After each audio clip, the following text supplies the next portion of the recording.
Welcome to the Momnesia podcast, a podcast for moms where we share the stories we want to remember and the ones we wish we could forget. We're your hosts, Julie Short and Sarah McLaughlin.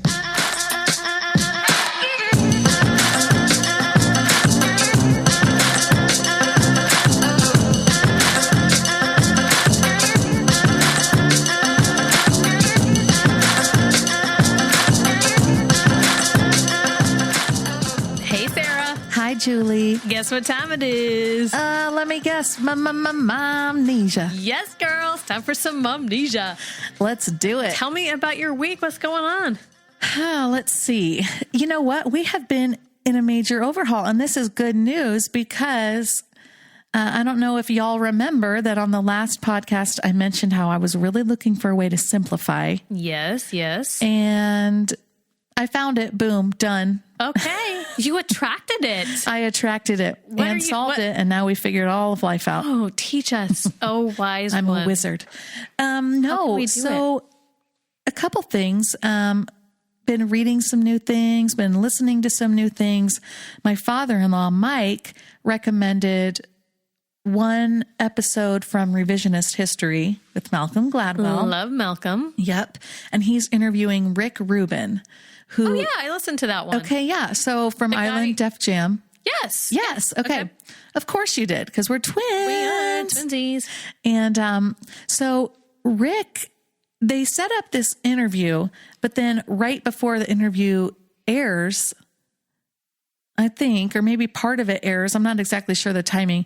What happens is they have to kind of give this other setup because it takes place at Rick's home in Malibu, and the fires are going on. Oh, yeah. And so he had to evacuate and leave his home. And one of the things he says that for the context of our show is going to be super oversimplified, but he says that there's something kind of zen and refreshing that he's forced to restart his life without all of his material possessions. Okay, yes. I was wondering, I'm like, how is she going to turn this Rick Rubin interview into organization? Yeah. But yes, I'm following now. Setup. Okay.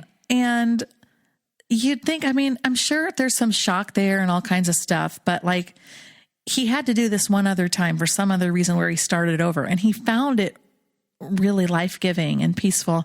And so this time he's like, it's kind of a forced reset. So I found that super interesting. And I also... That is a very gracious way to look at it. Yeah. Oh, yeah, totally. And at the same time, we were kind of looking at our house and thinking, how could it work better for us? And we're bringing home all these Christmas presents. Yes, I mean, thank the Lord, and our families are generous, but it is really something to manage. We live in an age where there's a lot of stuff to manage and a location. The American consumeristic way. So we've been trying to figure out, how do we make spots for all of the new things? How do we rearrange our life so it works? Our youngest are twins. They're 3.5. And I really felt like we kind of hit a crossroads where they didn't need the same type of toys. The kind of really colorful blocks and balls and things that were babyish that made a lot of sounds. Like they're kind of into figurines and new things. So we went through, we have 5 bedrooms, and the 5th is like this finished attic that we made their room in the playroom. Okay. So we decided to reclaim that space and make it like a basement for the big kids. Okay. Another TV up there, workout stuff, some instruments. And hey, that's your word, reclaim. Reclaim, it's my word. Nice. Okay. Yes. So the way I best know how to do this is to entirely empty out a room. I mean, down to not down to the studs. The studs? You get stripping walls? Yes. Every kid, grab a sledgehammer, go to town. No, basically to get it to where he moved in. It's just an empty box, vacuum it, really clean it, and then only put back in what you want. Oh my goodness. So we did that. I rearrange all the time. You do. You are a chronic reorganizer. Not reorganizer. Yeah. Like you move furniture. Yeah. A lot. Yeah, I do. I'm always like, what if it's maybe that 4 Enneagram alert escapism thing. Yeah. Like I kind of get that wanderlust filled a little bit to just rearrange and make a new space. Because you can't buy a new house every time that thing strikes. Right. So we totally emptied out the twins' kind of attic playroom and left in 2 white shelves with their toys before we decided what to put back in. And I tell you what, that room was chock full of toys for like 2 years and we couldn't get them to go up there. And now it's 20 feet long, empty room of carpet. They'll stay up there for 2 hours with one puzzle because it's just really fascinating to me. Yeah. Like one thing and it'll totally occupy their time. It's like the overwhelm has gone. Mm-hmm. And they're able to focus more. Yeah. So we put the 2 older girls in a room. Our son has his own room and then the twins share a room. And so we did this in the room the twins got when one of the other girls moved out to be with the oldest. And all the kids are like, this is my new favorite room now because it's also empty. It just has a bed and a bookshelf and they all want to be in there. It's just so interesting. That is crazy. Yeah. We're just trying to go through and empty and it feels really good. We are also in a similar phase, but it did involve bringing in more stuff. Mary Kate has been saving up for decorations for her room ever since last Christmas. She's a good saver. Oh, that's cool. And so she saves up for big things. And like we just went to the store and she got to pick out basically all the things that she wants on her walls and the decorations, little knickknacks. Where does she like to shop? Sorry to interrupt you. Well, we went to Hobby Lobby. Anderson, there are not that many choices. Yeah. So Hobby Lobby it is. We love that though. So she went and she picked out some stuff, but it is so fun to see them reclaim their rooms as well and to kind of put their own touch on it. Yeah. So that was fun, but I wanted to go back to what you said when you said like take everything out. I just watched today for the first time is it the magic or the art of tidying up? Don't even say it. What? Yes. I watched it today too. No. For the first time. Yeah, Had you read the book? Well, everybody was talking about reading that book back in the day. And I started to read it and I was like, okay, I cannot handle this. I can't handle it. It was not even that I don't know. I don't know what about it, but I just couldn't, it didn't spark joy. Right. So I stopped reading that book. I definitely really connected with the first episode. That really kind of mirrors me and Colin pretty well. I happen to be the male in that. Yeah. Back up scenario. And say who she is again. So it's the art of tidying up and this woman, Marie Kondo. Marie Kondo. Let me look at the real Kondo title too. She is helping people declutter their homes and she has a very specific method in which she follows and it's the same thing. So like she doesn't organize by space, but she organizes by item. Yes. So you get like all of the clothes out and put them in one pile and you feel the clothes. And does this piece of clothing bring you joy? Yeah. If it sparks joy, you keep it. Right. If it doesn't spark joy, you say, thank you, clothing. And then you get rid of it. Yeah. But the girl, did you notice the first thing she got rid of? She threw it in the basket. Yes. And Marie said, oh no, gentle. Be gentle with it. Yeah. Thank it. Yeah. So. Okay. Wait, real quick. The real name of the book. Yeah. The Life-Changing Magic of Tidying Up. But the show on Netflix, I think, is just called Tidying Up, right? Yep. I think so. Okay. So that sounds to me like, had you read that book? Is that how you got that method of like, let's take everything out and only put back in what we need? I've always liked to do it that way. Long before I read the book, we still kind of get in fights about this, cleaning the garage. In fact, you guys have a really organized garage. We do? Oh yeah. When I walked in, I was like, oh, wow. Say that 6 more times. So if Jeff's not paying attention, Jeff, your garage is really clean. We went to really organized. Really organized. I don't think that's true, but we can park both cars in, which feels like a huge success. Yeah, that is a success. Yeah, but for years, I would be like, the only way I know how to do this is to empty everything, sweep it out, wash it out, and start over. And he'd be like, well, we need like 3 weeks straight to do that. Is there any way we could just do like a bin, a box at a time or something? Right. what'd you say, all the way back when that book was popular, 2017 or whatever? No, it was longer was it than older? that. Okay, I don't know. Let's fact check it. 2016, 2015? 2015. Okay. Dang, girl. All right, snap, you Thank told you. me.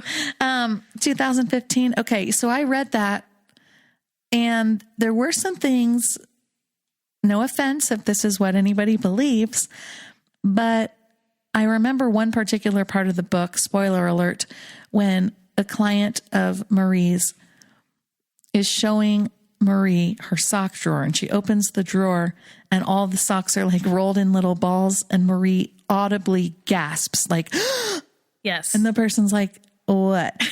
I do remember Marie's that. basically in the book, like, after Your socks they've don't want to. yeah, they've That's so supported you, uncomfortable. and how could you treat them like that and stretch them out and not let them rest? And I was like, yeah, I don't know. But I do think the mindfulness in being connected to your items, and whether you're thanking the item, you're thanking God, you're thanking the farmers of America who grew the cotton. I mean, whatever it is, Right. I think there's something in all that to be said. gratefulness, yes. You're connected to your crap. Yep. And, so yeah, very similar. And I think a lot of times I look at my house and I see it'd be so nice if we had this new, or I want to put, whatever the thing is at the time, shiplap here, or you see all the unfinished. And when you're forced to take everything out and say, oh my gosh, I own so much. Mm-hmm.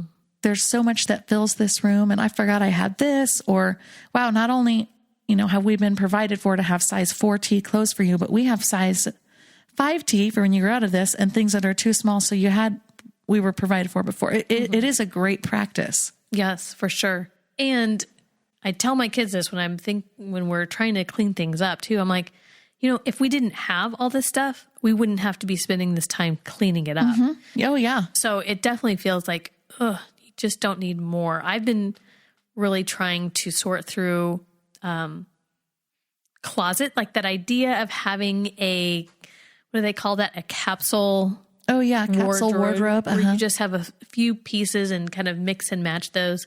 I have two friends that are pretty big into the minimalist stuff. Dana Byers. You Yeah. see Dana. Oh yeah. And then my friend Kaylee Krieger, she's a professional organizer, which we should have her on the show sometime. Yes, we should. But they are always like providing tips through their social media feeds that I really enjoy, and kind of challenging the way that we think about things. So that's one of the areas where I've been trying to. It's so hard though. I don't know how you get so attached to clothing that what if I give this up and I want to wear it somewhere down? I mean, I haven't worn it in 7 years, but I may want to wear it. Well, I it's always kind want of that more stuff though. one life to live problem. Like, it's like realizing that I'm 40 and I can't go back and be an astronaut now. Like everything's sagging. My eyesight has gone. Like, Right. I think there's something about saying, with all your different clothes and personas and sizes, and there's just a lot there. Mm-hmm.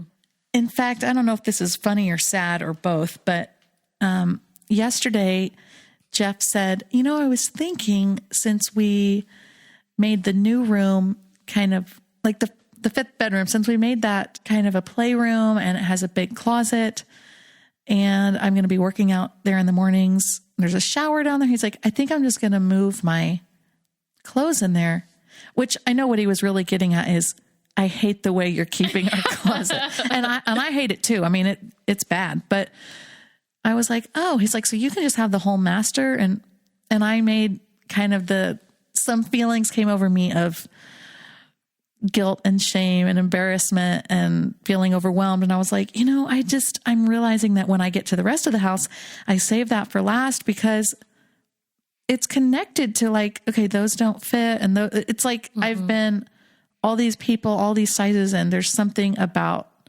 that baggage that makes it really hard to do that closet. And he said, yeah, that's why I'm going to let you kind of work that out up there. And I'm going to go ahead and go down the hall while you're working that out. God bless them. God bless them.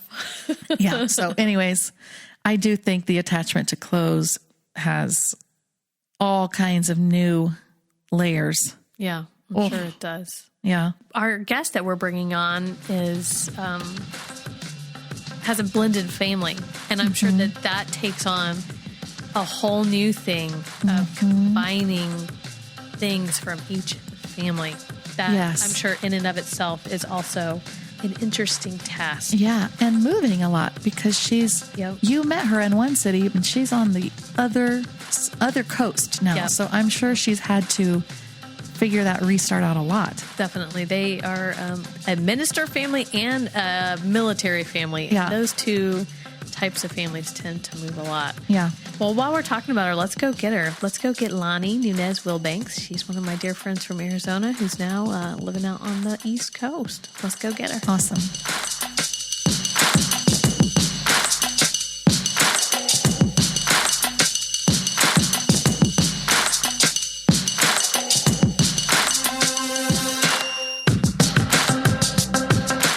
Lani, we are so excited to have you with us on Momnesia. Welcome, my friend.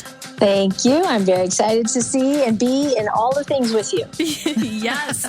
You are Skyping in all the way from Washington, D.C. And although we didn't meet in Washington, D.C., we met back when we were both living in Phoenix, Arizona. Yes. Many, many moons ago. Back in the good old days.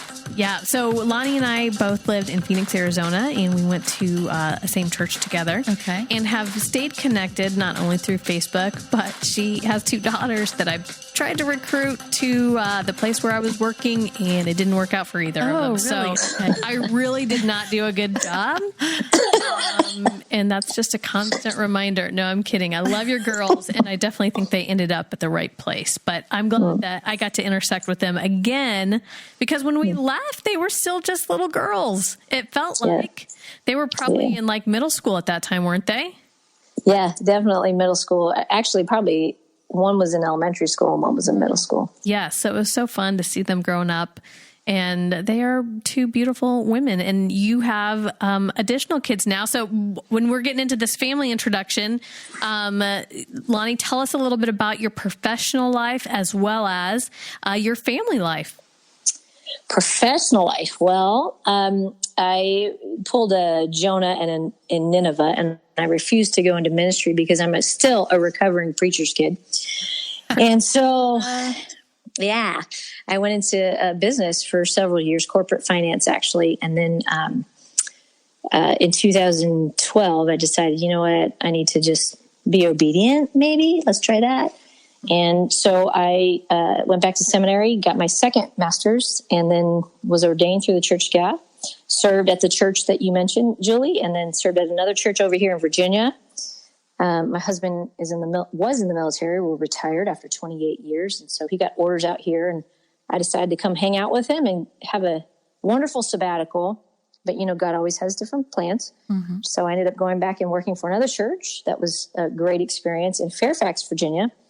And now I am with a Methodist church here in Washington, D.C. And it is a very prominent Methodist church, literally down the street from the White House, and it has a very strong presence in the community for all things social justice. So I find myself very cool. Yeah, in a very unique situation. I could have never imagined that my days in Phoenix could land me to where I'm at here in DC. So, we are talking at a pretty unique time. We were a little bit worried about your commute home because President George W. Bush has just passed away, and a lot of the traffic around your house has been redirected.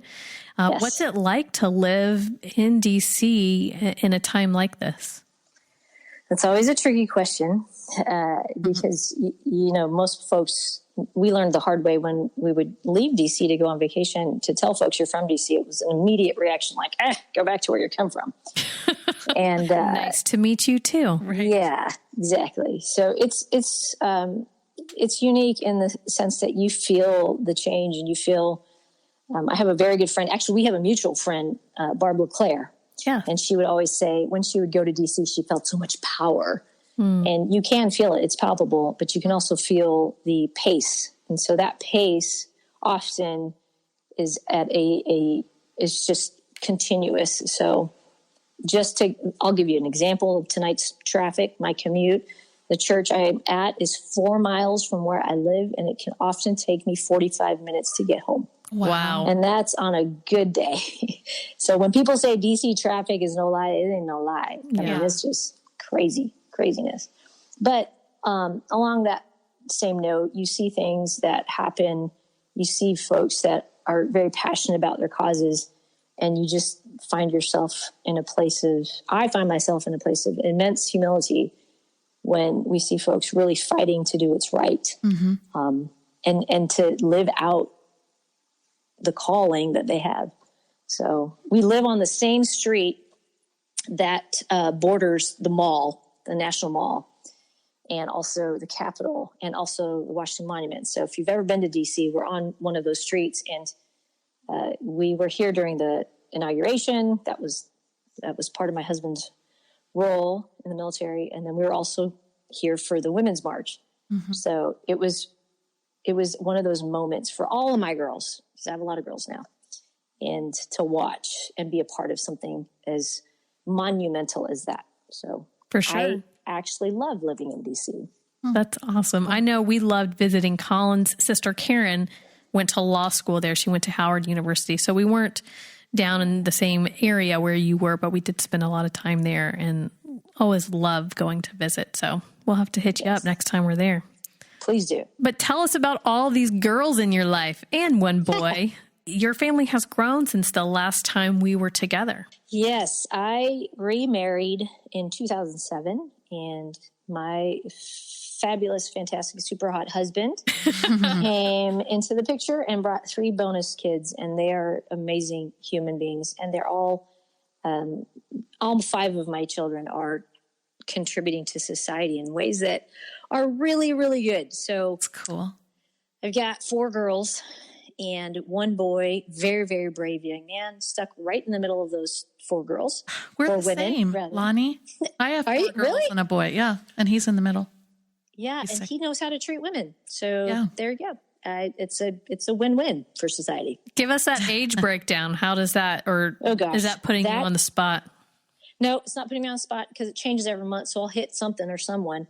Right now it's 17, 19, 21, 22, and 24.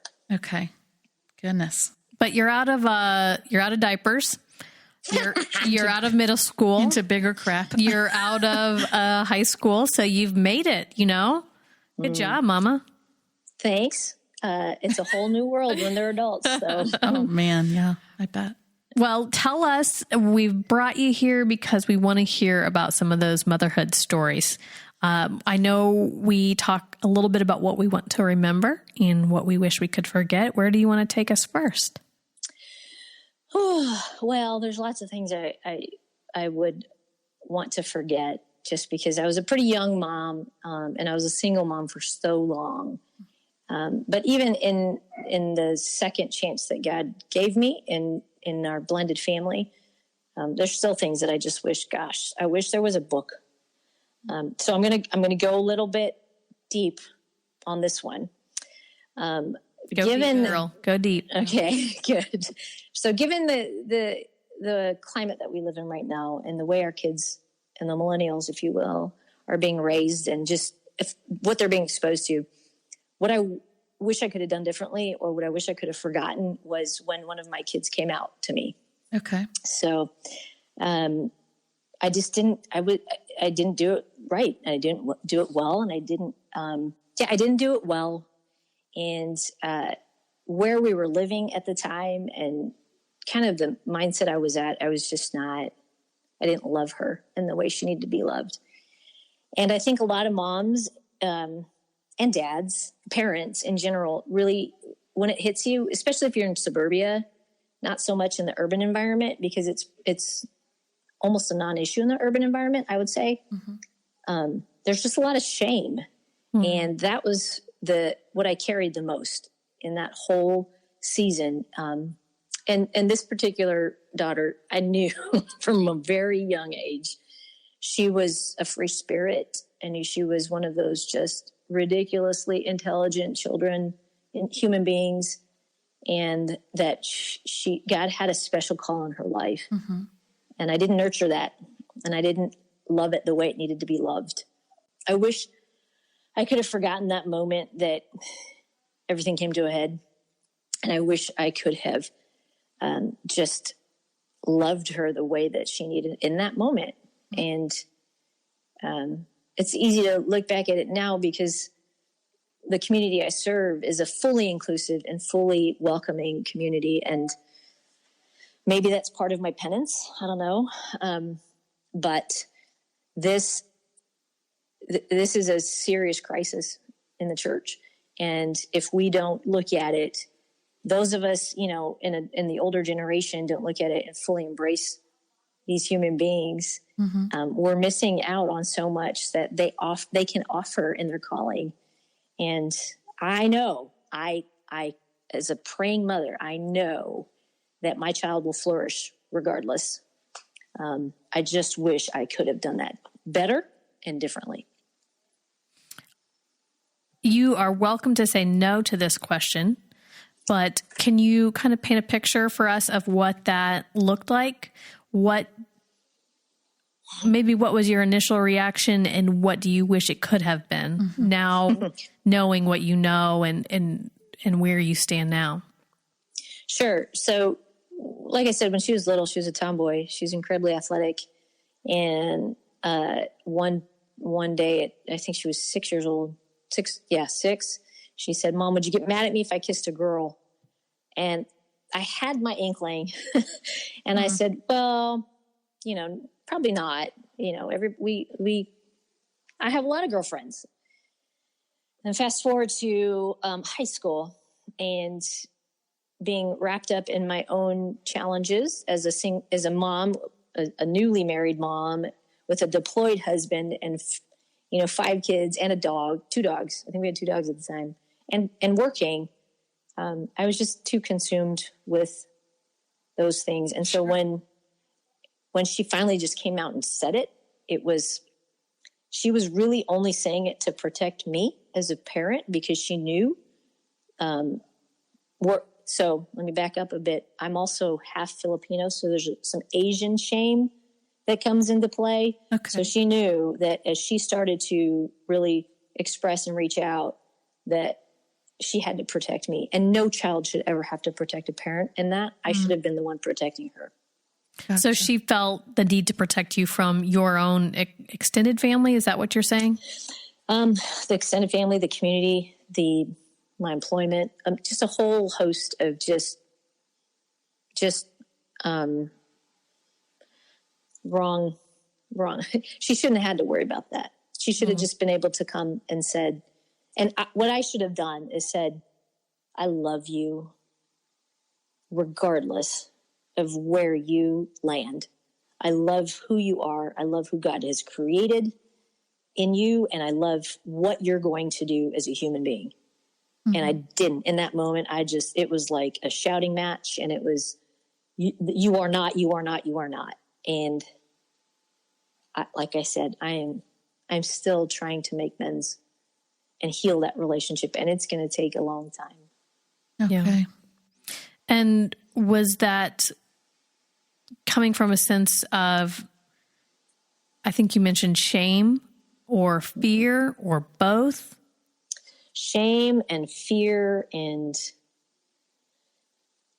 for some, I've had the opportunity to speak with other parents who've experienced this, but handled it much better than I did. This sense of loss, because you have an idea of what your child is going to be like when they're born. And I had this idea that she would do all these things. And I knew that in her desire to do all of those things, she would run up against a lot of challenges because this was back in early about 2010, 2011. And I knew she would run into some challenges with that, just not being accepted. And, we already had some social cultural pieces against us because I was a single mom and she was one of the few diverse students at her school. And so you just add more to that, and it's just too much. It's too much, and it's not right. And I should have protected her. And she shouldn't have had to worry about how I felt. She should have felt safe to come to me. So what did you mean when you said it's part of your penance now? Which part? What are you saying? I didn't have her back, and I was judgmental, and I wasn't hurtful with any words, but I used things that I thought were of spiritual foundation that really weren't. Okay. Part of my study in seminary was to understand really what Jesus means and what the New Testament teaches us about loving everyone regardless. I mean, there's plenty of examples that folks will refer to, maybe people that are even listening to this podcast, to how can you, if you really read Romans, you really read 2 Peter, you just name off all of those texts. Mm-hmm. But I would hesitate to, I would really be interested in talking to those people and asking them what they would do if that was their kid, if it was their child. Because you look at that person, you created that person, and that God put his hand on this human being. So as far as my penance goes, oh my goodness, the church I serve in now, there's so much glitter and rainbows, and I love it. I mean, so we're the church that sits on the corner in the District of Columbia and passes out lemonade during the Pride Parade. Uh-huh.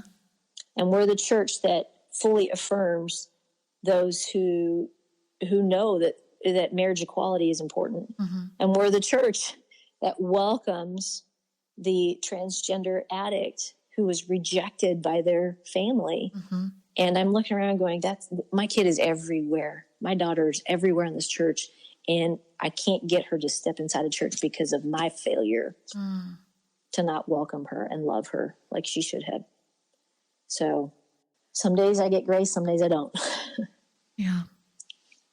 And so what does that look like moving forward for the two of you or as a family unit? Yeah, that's a great question, because there's a lot of hurt in our family, and for a whole host of other reasons. But what her and I have come to terms with, and I'm excited because I get to see her soon, and it's just be her and I, and we're going to do a spa date in our favorite spa in the desert. And we're going to define what our relationship looks like as adults now. Okay. So whether or not, the family's included in that, we'll journey that as we get to it. Mm-hmm. But right now it's me and her, and it's an opportunity for us as adults to just really, as adult women, to look at each other and go, okay, we're going to hit the reset. And I so respect you for all of the things that you're doing. And I'm going to be a little bit braggadocious about her right now. She just finished this thing with the Obama Foundation. Okay. She works for a judge. She's a badass. She graduated from Arizona State with a degree in criminology, all on her own. Mm-hmm. I wish I could take some of that credit. But so as a woman to woman, we're working really hard to heal that relationship. Yeah. So when you say you're working to heal the relationship, you're mutually working. It's not just you wanting healing. It's her wanting healing also.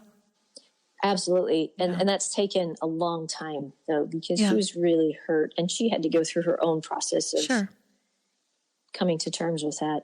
And I think right now she's looking at me going, I can't believe you work in a church that's rainbows and butterflies and unicorns and glitter, after all that we've been through. So how does the extended family that she was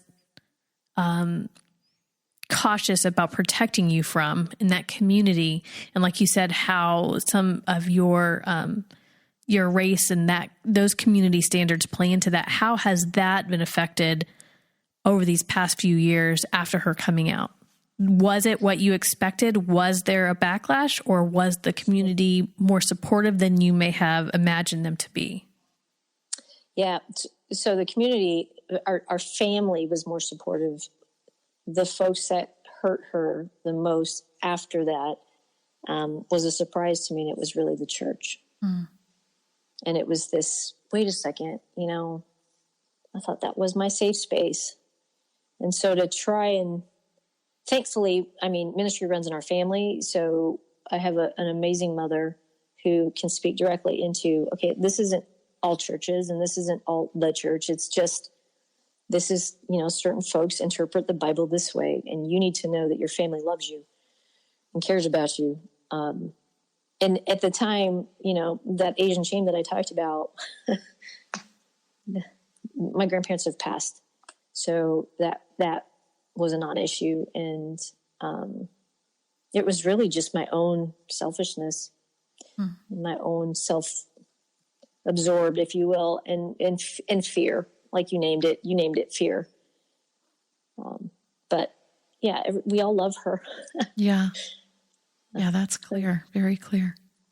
And it's understandable how you might feel that way. I'm sure that there are lots of other parents that probably had that same knee-jerk reaction that would go back and change it if they could. Mm-hmm.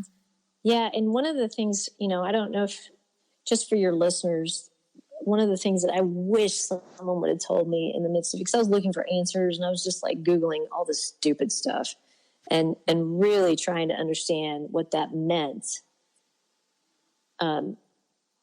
I just wish someone would have said, she's not dead. She's not gone. Right. Because there's this common association with, I've lost my child. And I think I even used that word, that there was, it was just going to be a different way of living without her being who I envisioned her to be. But she's not dead. She never died. She never, she's still the same person. Just, I need to accept her in that way. Mm-hmm. And I just wish someone would have told me that, because there was such that overwhelming sense of grief. And that was my own doing. Mm-hmm. She felt like I could finally just say it. Mm-hmm. And I just wish someone would have told me that. I know you said you were looking for resources. Were there resources that you eventually found that were helpful? Yeah. So there was a group that Fuller Seminary used to have, and I don't know if they still do. It was basically folks who had been accepted to Fuller that were same sex, attracted to same sex, and so they just worked through things. And that group, immediately I called them in and I said, "Look, I'm a student, but I'm also a parent, and I screwed up." And they were like, "You're going to be okay. You didn't try to pray the gay away. You didn't try to do all these other things that some parents do. What you did is you just screwed up." And as parents, oh my gosh, how many times do we screw up? We screw up a lot. Yes. Yeah. So that's not uncommon, right? To just take a step back. There's just no book. There's no what to expect when you're expecting when your child's gay. There's nothing out there. And there shouldn't be, because it's an individual story. Mm-hmm. I just wish there was more.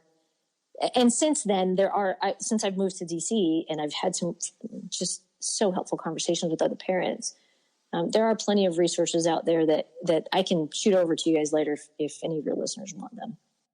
Is there anything else that you want to share regarding that story that we haven't asked, or that you just want to make sure you close a loop on? Thank you for letting me share that. Oh, you are very welcome. Yeah, thank you. There's a lot of places that don't want to be talking about that. So I'm grateful that you gave me that space. Well, yes. Sure. This is definitely a space to be able to talk about things like this. Yeah. But we would also love to hear a story that you want to remember. Is there a story you'd like to share that you would like to remember? Yes, this is very funny too. So that's why I wanted to go ugly early. So they say in the Army. So at one point we had 4 teenagers under the roof, which was just crazy. I can't imagine the bathrooms. Oh no. We had 3 bathrooms, and the boy had his own because it was just nasty. God bless him. Sorry, bud, if you ever hear this. But at any rate, we had this table in our downstairs kitchen, and it sat 8, and it was a pub-style table, so it was higher. Uh-huh. So we lived in a cul-de-sac, and a lot of the kids would come over. I was really involved with the youth group at the church in Phoenix. So they would come over to our house because we pretty much had a good portion of the youth group in our family. Yeah. And so we would often make spaghetti and do spaghetti Fridays, and it would just, the spaghetti would magically appear. Uh-huh. And I couldn't get the kids to leave. It was, like, I don't know, midnight, but all the parents felt like, okay, they're at the Willbankses. They're fine. They're safe. Right. That's great. We know where they are. So instead of trying to kick them out of the house, I tried to make it just more comfortable. So I wanted this table to be like perfect. So I put this like layer of shellac on it, did a horrible job. You could see the grain marks. You could see my brush marks or whatever. It was just, you could see where it would drip. Okay. I didn't care. It was going to be clean. And it was going to protect from whatever, spaghetti was dropped on this table. So the spaghetti would get consumed, and then someone would decide to do dishes, and then I would go upstairs and just like, I'm out. You guys close up when you're done. Right. And I came down the first time this happened, and half of the shellac on my table had been peeled off. I'm like, what the heck? I spent a good, in the Arizona sun. Right. And so I asked one of the kids, they're like, oh, well, we saw this one piece, and I said, well, don't do that, please. Just leave it. Now I got to go fix it, and I got to match it up, line it up. And then the next weekend, we realized when the kids came over again for Spaghetti Friday that they would clear the table and they would get all this, they would eat everything, but they'd sit there for hours peeling. If you've ever peeled shellac off of a table that sat 8, that takes a long time. Takes some commitment. And the chairs, because we shellac the chairs too. But let me tell you how much I learned, because my bedroom was at the top of the stairs, and they would sit there and peel this shellac off the table. Oh, and I just heard everything. Like, I didn't have to ask them who was dating whom. Right. Or what drama was happening with whom or what.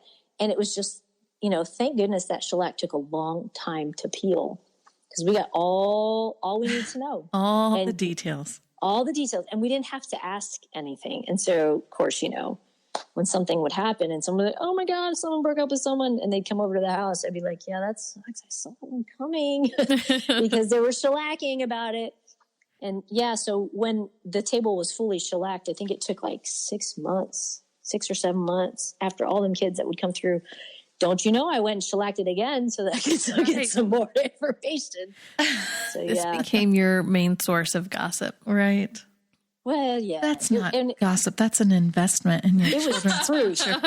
Yeah. It was all truth, because it was stuff that just, man. And some of the things too would get pretty heavy, and you just sit there and listen to these kids go through whatever they're going through. But that shellac kept them there for hours. More than my cookies, more than my spaghetti. Mm-hmm. That shellac. Well, there is something so satisfying about, peeling that dead skin. Yeah. Watching those zits pop. Oh, I know. Love that stuff. Love to hate it. Hate to love it.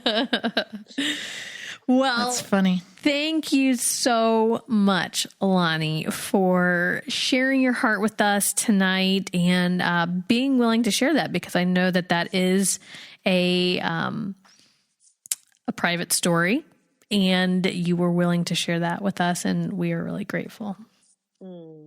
We are going to continue to end on a lighter note with the mom seat. So what we're going to do is I am going to read to you 2 answers for each question, and you have to give us your gut answer right away. Okay? So here we go. Disposable or cloth? Disposable. Bottle or breast? Breast. Pinterest mom or Amazon Prime mom? Amazon Prime. Jeans or yoga pants?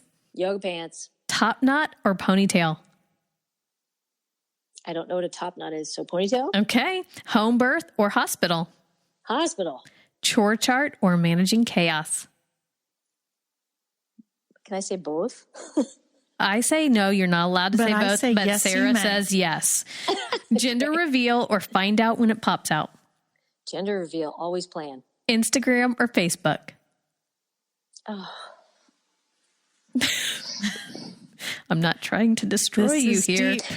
Okay, this is important because Instagram is what I would do if I wanted to Impress creep on your my kids. Yeah. But Facebook is where my generation goes. Right. Xers unite. Okay. Homemade or store-bought? Homemade at Christmas, store-bought every other time of the year. Lullabies or sound machine? Lullabies. 5 servings of veggies per day or per month?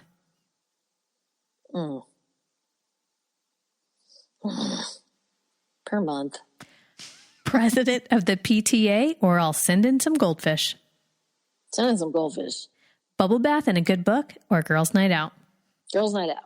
Weekly meal plan or McDonald's drive-thru? Ooh, weekly meal plan. Homeschool or go to school? Go to public school. In your home, free bird or robed up? Well, we are almost empty nesters, so free bird, baby. Yeah. Favorite parenting resource? My girlfriends. Favorite place to buy clothes for your kids? Will they let you? No, because really they steal out of my closet, so I'm really selling clothes to my kids. Oh, nice. Or consignment She's stores. too hip for the house. You are hip, man. Well, that is the mom seat. job, Lani. Congratulations. You know, That was cool. I'm really growing because I allowed her Yeah. to have some wiggle room. You are healthy. You're I'm a healthy kind eight. of a hard ass where I really want people to pick one or another. But you did it. So proud of you, I girl. did. All right. Well, thanks so much, Lani. Love you so much and so grateful man. for your time with us tonight. Great to meet you, Lani. Thanks for your You stories. too. And let us know when you're in DC or if your parents, please tell your parents and say hello. I will. I will. Hope they're doing well. They are. We'll talk to you later, girl. Okay, see ya. All right. Take care. Bye. Bye.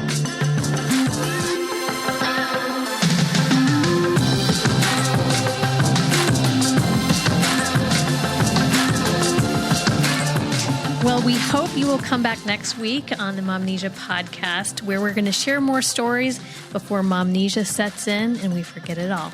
Have a great week. Bye-bye. Today's episode of Momnesia was recorded at Grace Church in Noblesville, Indiana, with original music by Phil Larson. Make sure to check out Grace's podcast, Between Sundays, and Phil's music at Spotify or iTunes.